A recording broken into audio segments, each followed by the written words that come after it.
sedikit ya. Hawanya dingin sekarang. Nomor 1 aja.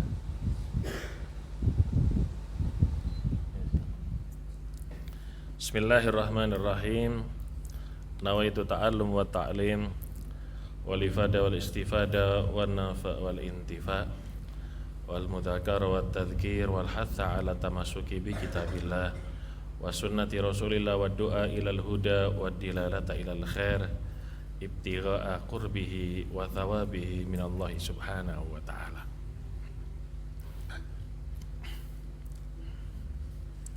Masih pembahasan tawadhu dan khidmah kepada ulama.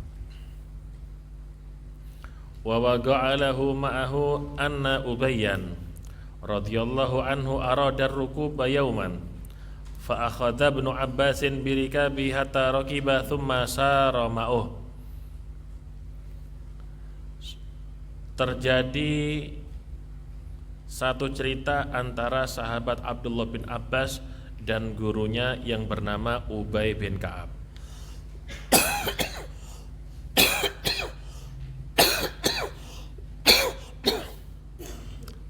Ubay bin Ka'ab seperti sebelumnya dibahas, beliau adalah termasuk salah satu daripada guru sahabat Abdullah ibn Abbas. Suatu saat Ubay bin Ka'ab ingin pergi ke suatu tempat, yang mana tempat tersebut agak jauh, membutuhkan satu kendaraan. Akhirnya disiapkanlah kendaraannya oleh budaknya. Disiapkan kendaraan untuk Ubay bin Ka'ab. Kendaraan zaman dulu kalau bukan kuda ya keledai. Disiapkan kudanya pada saat itu. Akhirnya kuda itu ada pelananya, ada tali kekangnya, kemudian ada rikab. Rikab itu kalau kita naik kuda, kita menginjak itu dulu. Menginjak itu dulu untuk bisa naik ke atas kuda. Kalau mobil itu di bawahnya, di sampingnya di sampingnya pintu itu biasanya langsung naik. Disiapkan oleh sahabat Abdullah bin Abbas rikabnya. Sampai Ubay bin Ka'ab naik ke atas kuda, tsumma sara ma'ahu, kemudian berjalan bersama dengan sahabat Ibn Abbas, jalan bersama. Di sini Abdullah bin Abbas, walaupun dia ini sepupu daripada baginda Rasul sallallahu alaihi wasallam, walaupun dia ini orang Quraisy, orang yang nasabnya tinggi, tetapi ketika dia belajar menjadi seorang murid, dia tahu hak daripada seorang guru untuk dihormati dan untuk ditaatimi.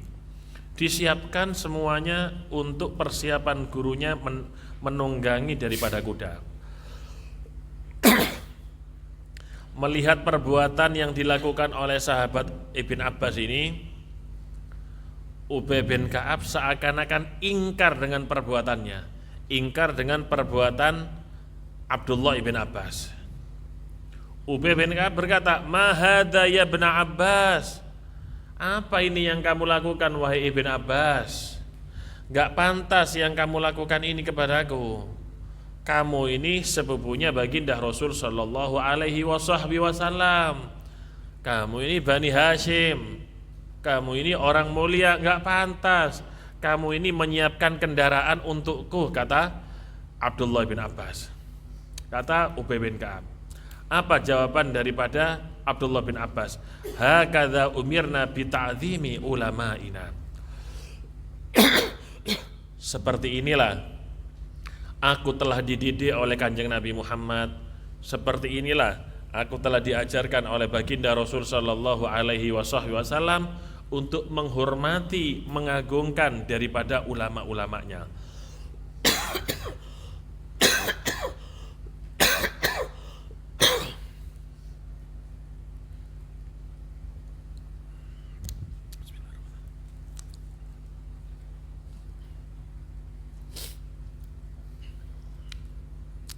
Seperti inilah wahai guru, ajaran yang telah diajarkan kepadaku oleh baginda Rasul sallallahu alaihi wasallam untuk menghormati daripada ulama-ulamanya. Wa Ubayyun rakiban wa Ibnu Abbasin masyan. Saat itu Ubay bin Ka'ab menunggang di atas kuda, sedangkan Abdullah bin Abbas masyan bi izai markubi Ubay, jalan di samping daripada kendaraan Ubay bin Ka'ab gurunya. Falamma nazala, ketika sampai di lokasi tujuan,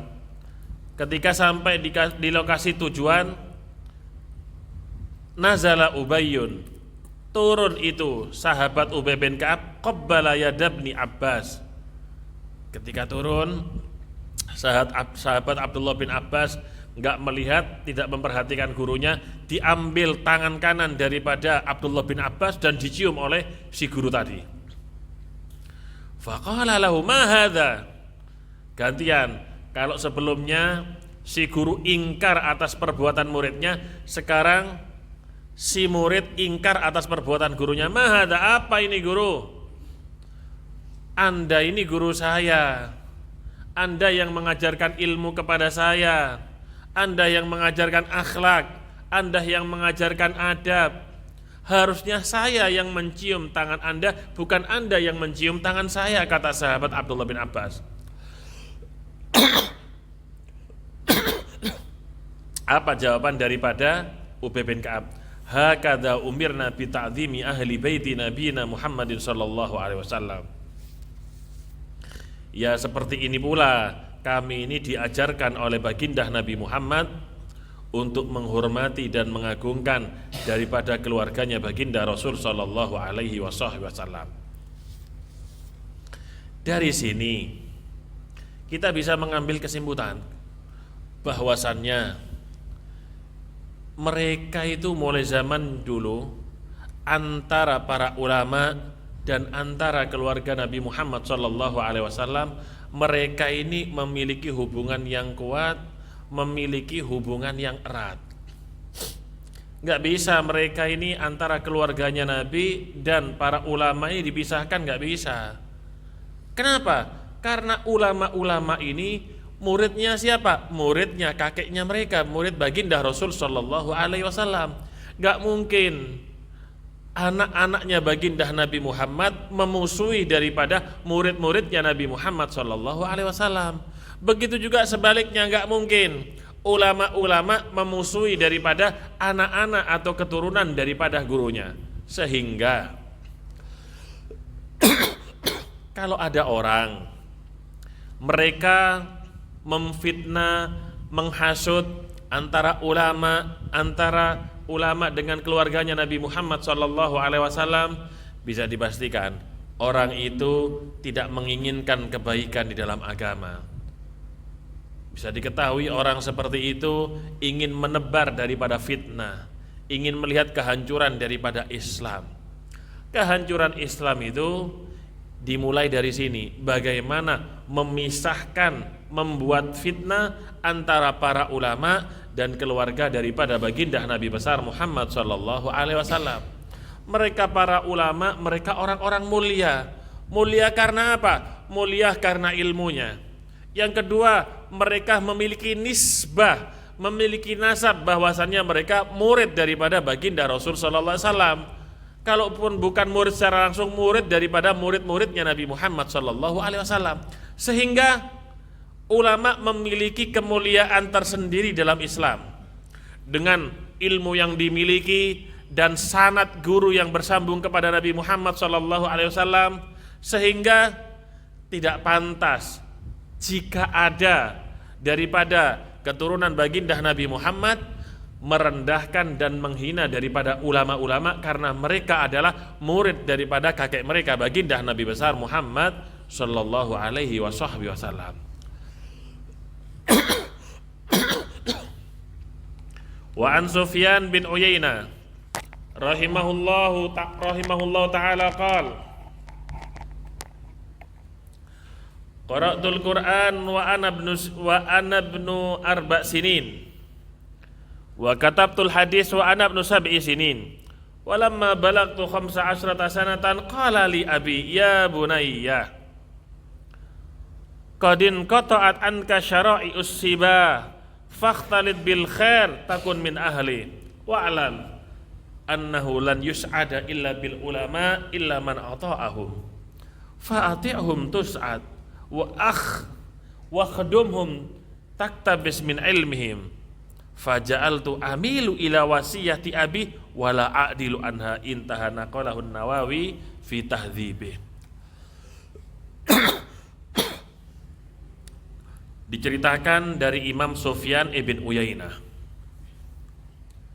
ada dua orang ulama namanya Sufyan. Kedua-duanya ini sama-sama orang hebat. Kedua-duanya ini sama-sama orang hebat. Yang satu Imam Sufyan ibn Uyainah, yang satu Imam Sufyan Ats-Tsauri. Dikatakan oleh Imam Sufyan ibn Uyainah, qara'tul Qur'an wa ana ibnu 4 sinin. Bahasa Arab qara'tu itu bukan membaca. Mereka menggunakan kalimat qara'tu itu tawadhu. Ini babnya at-tawadhu. Qara'tu itu hafidtu, saya hafal. Saya hafal Quran saat itu umur 4 tahun. Umur 4 tahun sudah hafal Al-Quran. Kalau sekarang umur 4 tahun hafal apa? 4 tahun sekarang ngaji Iqra masih belum lancar. Ngaji itu masih belum Quran besar. Beliau ini umur 4 tahun sudah menghafal daripada Al-Quran. Bagi seorang da'i, ketika dia menyampaikan daripada ceramahnya, hendaknya pintar-pintar memilih kalimat-kalimat yang baik, memilah-milah mana kalimat itu yang pantas untuk diucapkan, mana kalimat yang tidak pantas untuk diucapkan. Sampai dalam fikih itu ulama itu ketika membahas tentang buang air besar, buang air kecil, apa judul babnya? Babu qada'il hajah. Bab menjelaskan daripada qada'il hajah, tidak menjelaskan apa? Bab membuang air besar, buang air kecil, enggak ada. Bab qada'ul hajah. Nabi juga mengajarkan memilih bahasa yang bagus, itu diajarkan.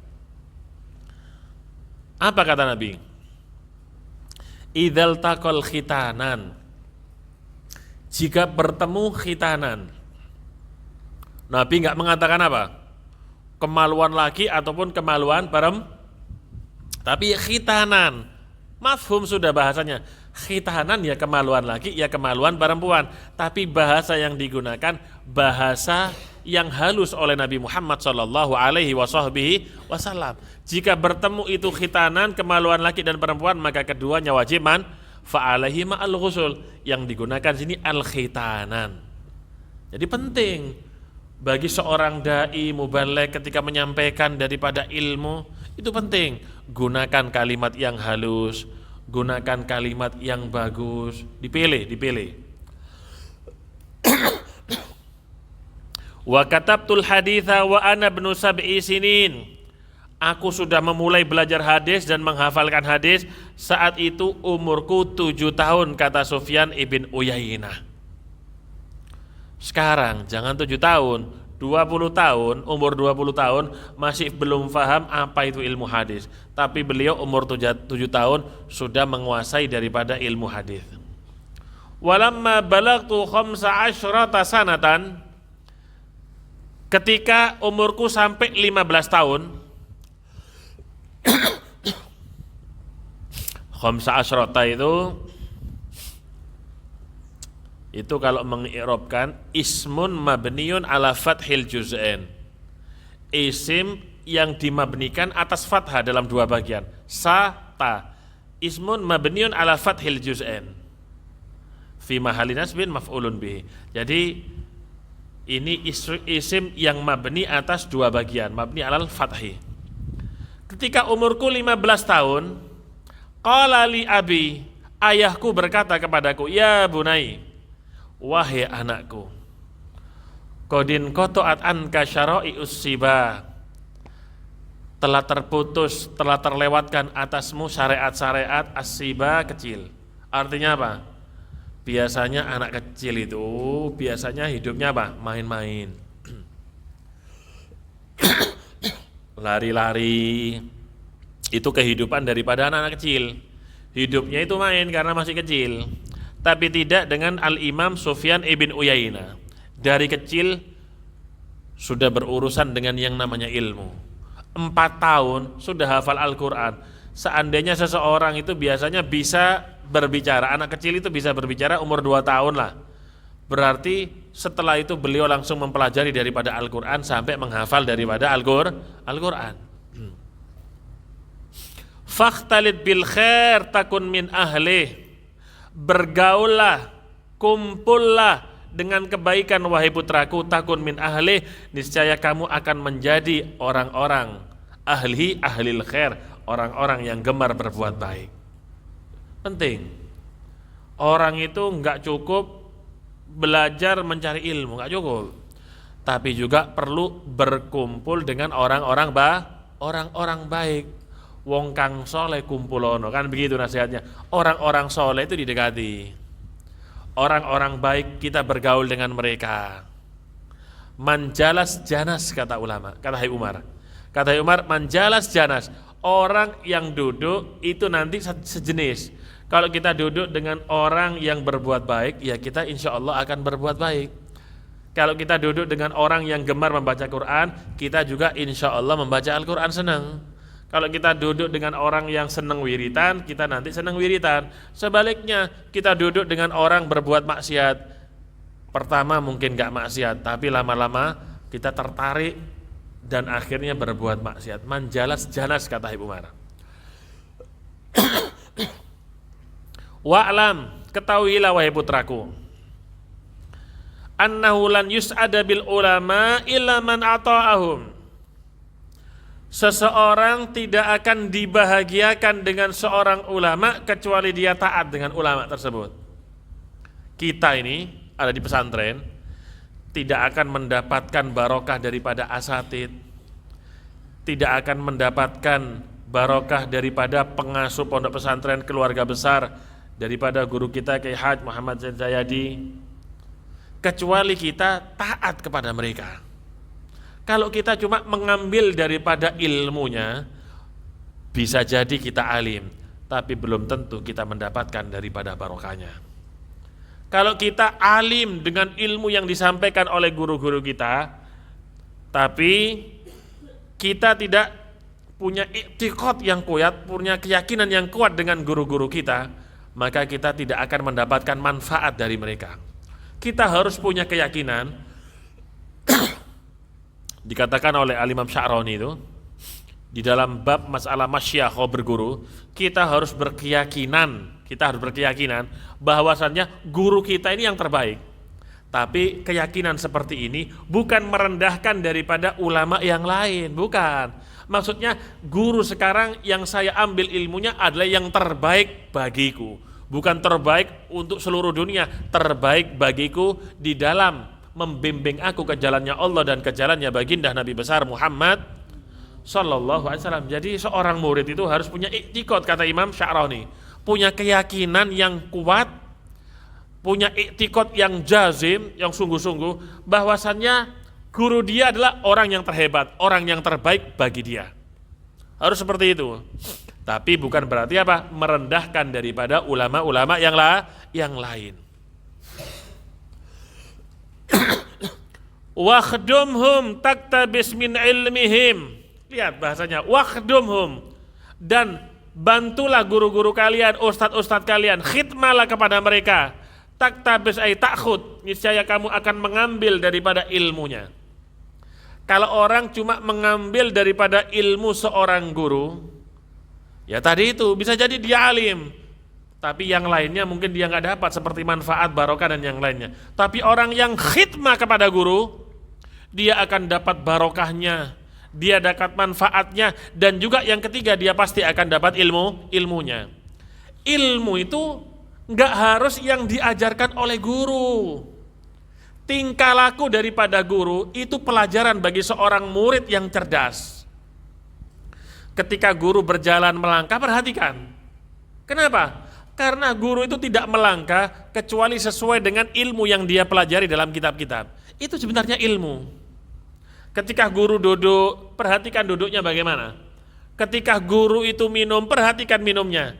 Ketika guru itu tidur, perhatikan semuanya. Kenapa? Karena mereka tidak menggerakkan badannya illa ala asasil ilim, kecuali atas dasar ilmu. Jadi ilmu itu enggak harus sesuatu yang disampaikan oleh lisan guru, tapi lisanul hal afsahu min lisanil maqal. Yang ditunjukkan oleh perbuatan dari guru kita itu sebenarnya lebih hebat daripada yang diucapkan. Kenapa? Langsung diamalkan. Faja'altu amilu ila wasiyati abi wala a'dilu anha. Akhirnya kata Imam Sufyan ibn Uyainah, aku condong kepada wasiat ayahku dan aku tidak keluar dari wasiat tersebut. Aku telateni itu wasiat, aku pegang erat-erat itu wasiat daripada ayahku. Akhirnya menjadi orang yang hebat, yaitu Imam Sufyan ibn Uyainah. Kalau nggak salah, Raja Harun ar-Rasyid itu terkenal. Raja Harun ar-Rasyid biasanya dalam cerita-cerita apa? Cerita Abu Nawas ya. Raja Harun ar-Rasyid memang seorang raja. Abu Nawas itu bukan seperti yang diceritakan. Abu Nawas itu seorang ulama, bahkan dia ini qadhi. Ulama dia ini. Cuman beliau itu pura-pura gila seperti itu karena mau diangkat menjadi qadhi sekarang bupati. Kenapa? Nggak mau beliau.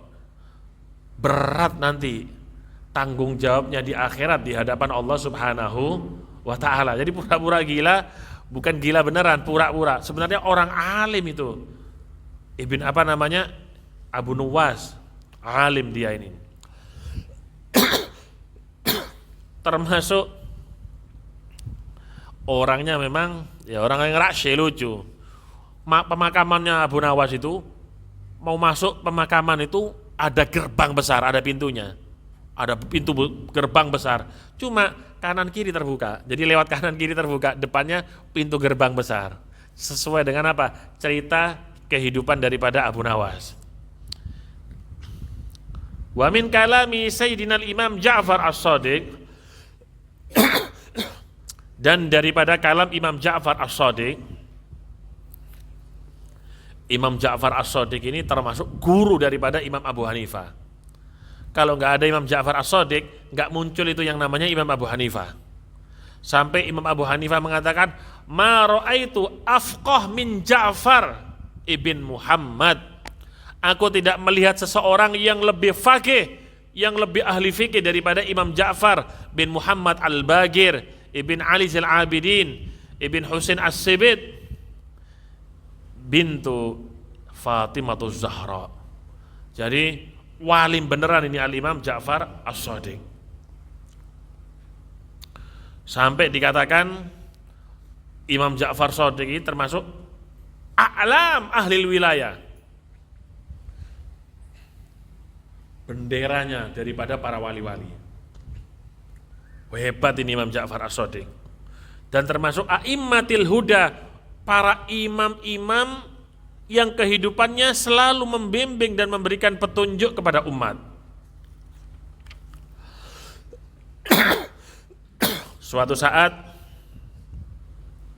beliau Imam Ja'far As-Shadiq berkata, saluni qabla an tafkiduni, tanyalah kepadaku sebelum aku meninggal.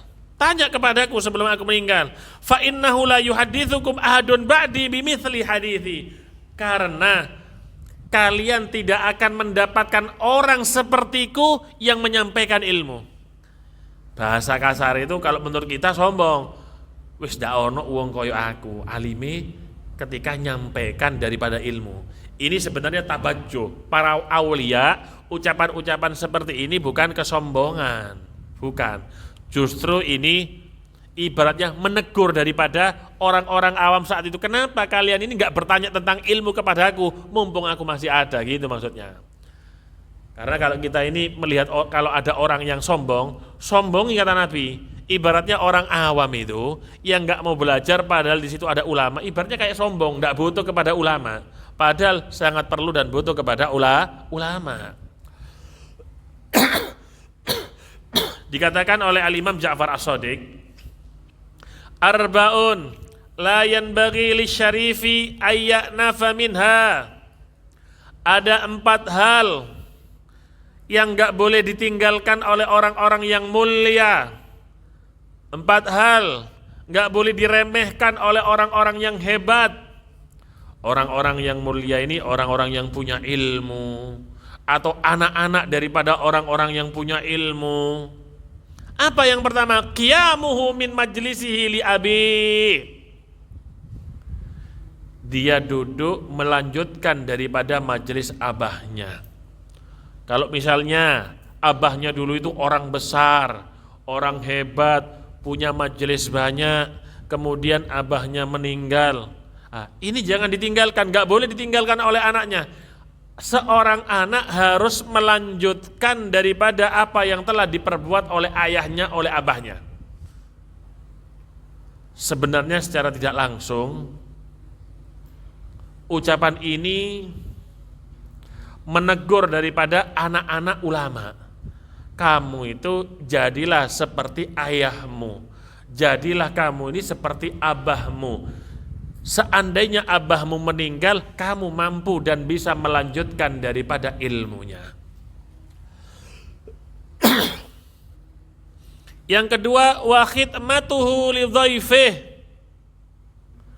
membantu tamu, hormat kepada tamu, takdim kepada tamu. Kita ini kadang-kadang kalau ada tamu ini benci. Kenapa? Males buat air panas, merasa buatkan kopi rugi gitu. Kayak ada yang rugi. Padahal dikatakan oleh baginda Nabi Muhammad, ad-dhaifu ya'ti birizqih. Tamu itu kalau datang itu bawa rezeki. Tamu itu kalau datang dia bawa rezeki. Bisa jadi itu tamu datang bawa oleh-oleh misalnya. Atau bisa jadi tamu itu enggak bawa oleh-oleh, tapi mungkin karena sebab adanya dia, kita ini tuan rumah akhirnya mendapatkan anugerah oleh Allah dari Allah Subhanahu wa taala, akhirnya rezekinya lancar. Mungkin gara-gara tamu itu kita disambungkan dengan orang lain yang usahanya sama dengan kita, macam-macam. Wa yarja bi ghufrani, dan tamu itu kalau pulang membawa ampunan untuk sahibul bait. Lihat kata Nabi, tamu itu datang membawa rezeki, kalau pulang membawa ampunan bagi sahibul bait. Jadi jangan sumpah kalau kedatangan tamu, yang seneng, yang gembira. Zaman dulu itu ada seorang ulama, setiap ada tamu yang datang ke rumahnya disembelihkan kambing, sembelihkan ayam, hormat dia. Setiap ulama yang dihidangi makanan banyak, setiap ada tamu dihidangi makanan yang banyak, nggak dihabisin, ditempeleng dia ini, habiskan makanan ini, karena istriku ini gara-gara kamu sibuk ada di dapur, gara-gara kamu buat masakan ini berjam-jam. Setiap yang nggak menghabiskan makan ditempeleng. Suatu saat ada tamu datang, dipotongin kambing, dihabiskan semuanya. Syukur ini si ulama. Kenapa? Alhamdulillah, istriku senang, berjam-jam dia masak dan kamu menghabiskan daripada masakannya, katanya. Sekarang kan enggak, kadang-kadang tuan rumah bingung, ini tamunya ini suka makan ini, enggak disisain ini tuan rumahnya. Jadi jangan pelit, tapi enggak boleh kata ulama, memaksakan diri itu enggak boleh ada tamu. Yang ada yang dikeluarkan. Yang ada pas singkong rebus ya sudah, enggak usah memaksakan diri sampai pinjam uang, beli apa? Beli pizza Domino misalnya. Gara-gara ada tamu akhirnya memaksakan diri hutang beli makanan yang enak. Gak boleh memaksakan diri itu kata ulama. Yang ada yang dikeluarkan, yaitu yang kita miliki. Nggak usah gengsi ada orang lain. Oh, saya kalau ngeluarin singkong rebus saya ini malu, nggak usah gengsi. Kita ini apa adanya. Wa qiyamuhu ala dabbatih. Kalau punya kendaraan itu dirawat. Kalau dulu itu kuda itu perlu dirawat, dimandikan, dikasih makan, siapkan tempat tidurnya. Kalau sekarang mobil istilahnya garasi. Jadi perlu dirawat juga. Islam itu tidak mengajari untuk menghambur-hamburkan daripada harta, lihat, suruh merawat. Wa khidmatuhu liman yata'allamu minhu. Nah, yang keempat khidmah kepada orang yang pernah mengajari ilmu kepadanya. Kadang-kadang sudah pinter, alim, lupa dengan ustadznya yang ada di kampung. Bahkan merasa lebih hebat daripada ustadznya yang di kampung. Ingat ini nih orang. Kenapa? Dulu dia ini bisa mengaji alif ba ta karena siapa? Karena ustadz yang di kampung, bukan guru-guru yang ada di pondok. Bisa mengaji alif ba ta itu karena ustadz ada di kampung. Bisa sholat itu diajari ustadz ada di kampung. Artinya guru itu semua yang pernah ngajari kita ilmu agama, kita hormati mereka semua. Kenapa? Jasanya mereka itu nggak bisa kita balas. Terlalu besar jasanya mereka ini untuk dibalas, sulit. Karena telah mengajarkan kita sholat, mengajarkan ngaji, sulit. Wa an Mujahid. Mujahid ini seorang tabi'in. Mujahid ini termasuk seorang ulama ahli tafsir. Mujahid ini murid daripada sahabat Ibn Abbas. Muridnya. Belajar ulumul Quran, ilmu Al-Quran, belajar tafsir, belajar fikih, semuanya dari sahabat Ibn Abbas. Dan juga Mujahid ini mendapati banyak sahabat. Mujahid ini belajar ilmu juga dari sahabat Abu Hurairah, daripada Siti Aisyah, dan daripada yang lainnya.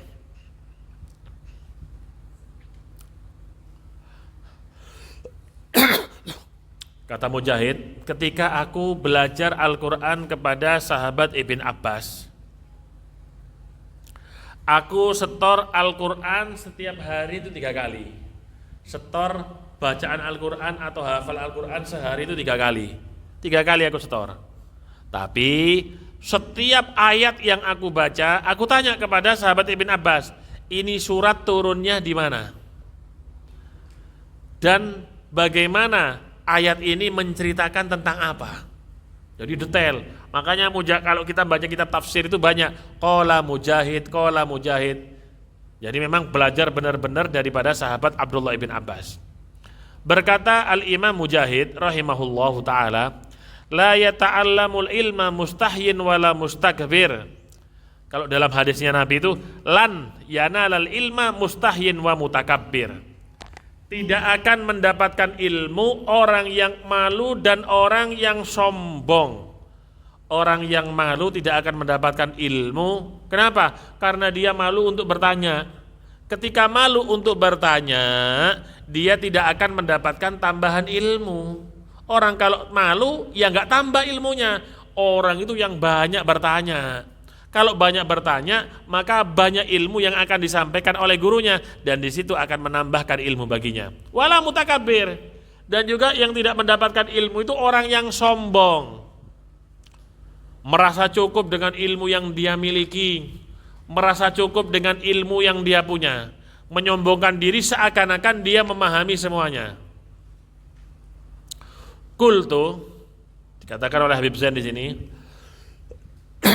li'annal mustahyi yamna'uhu al-haya'u an tafaqquhi fid din was-su'ali amma la ya'lam.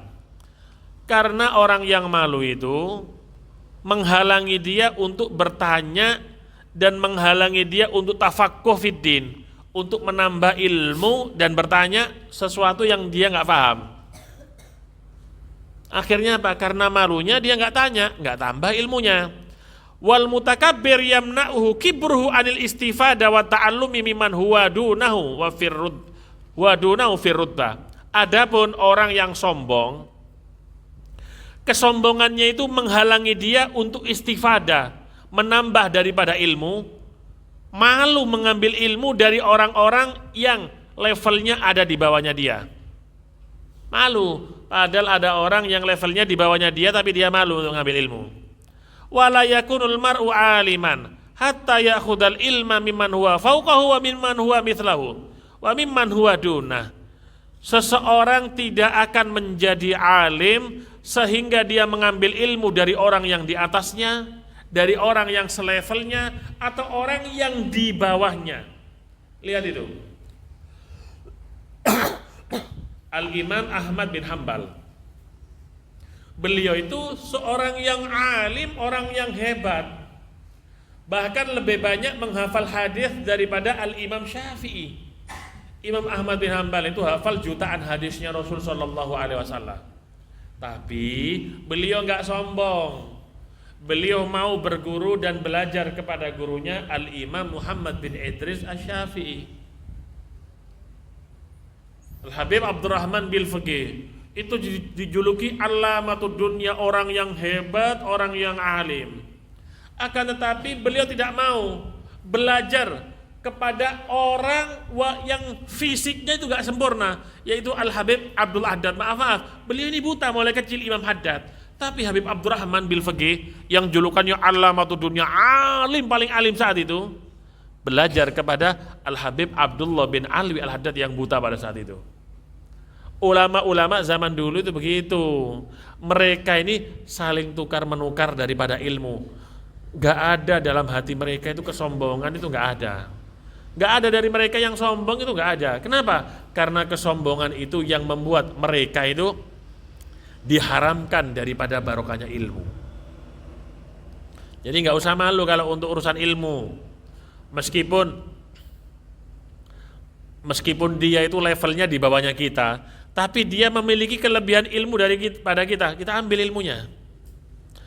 Al-Habib Abdurrahman Al-Attas. Al-Habib Abdurrahman Al-Attas itu guru daripada Al-Habib Abdullah bin Alwi Al-Haddad. Tapi kadang-kadang beliau itu mengambil ilmu daripada Al-Habib Abdullah bin Alwi Al-Haddad. Begitu ulama-ulama zaman dulu itu. Mereka saling tukar menukar daripada ilmu. Jangan kita ini gengsi, merasa alim, merasa hebat, dan ada orang di bawah kita menganggap anak kapan itu, bau kencur, masih bau kencur, padahal dia alim. Enggak boleh seperti itu. Kita ambil ilmu daripada siapapun yang punya ilmu kita ambil, walau min afwahil kilab. Misalnya seandainya ilmu itu pun keluar dari dari mulutnya anjing, kita ambil kalau memang itu ilmu. Karena ilmu itu permata. Ilmu itu permata. Bahkan lebih mahal daripada harta yang paling mahal ada di dunia. Permata itu ilmu. Oleh karenanya mari ayo belajar yang giat, belajar yang semangat. Alfianya, yang hafalan alfiah, ayo semangat. Yang hafalnya masih imriti, semangat.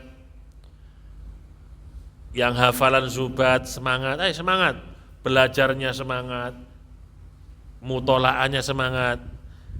Tidak ada orang yang enggak jadi alim, enggak ada. Orang yang sungguh-sungguh pasti dia alim. Wa man saru ala darbi wasol. Siapa yang mengikuti jalannya mereka pasti akan sampai.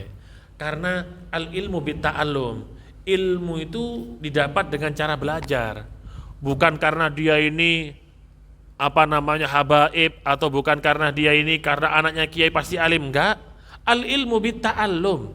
Ilmu itu didapat dengan cara belajar. Iya, kalau ingin barokah ambil kepada mereka, guru-guru kita. Insya Allah dengan barokah daripada mereka, guru-guru kita, pengasuh di sini, insya Allah kita mudah untuk menghafal. Kita mudah memahami daripada ibarah-ibarah kitab itu. Dan kita ini semangat lagi tinggi. Mudah-mudahan Allah subhanahu wa ta'ala memberikan kita futuhal arifin. Dan Allah Subhanahu wa taala memberikan kita semuanya ilmu laduni. Dan Allah Subhanahu wa taala menjadikan kita ulama al-amilin ar-rasikin fil ilmi wal yakin. Mudah-mudahan guru kita Mas Ahmad beserta saudara dan saudari-saudarinya mudah-mudahan diberi panjang umur oleh Allah Subhanahu wa taala dalam sehat wal afiat, dijaga dari segala penyakit dan musibah. Semua santri-santri menjadi ulama-ulama yang hebat. Amin Allahumma amin. Wa sallallahu ala sayyidina Muhammadin wa ala alihi wa sahbihi wasallam.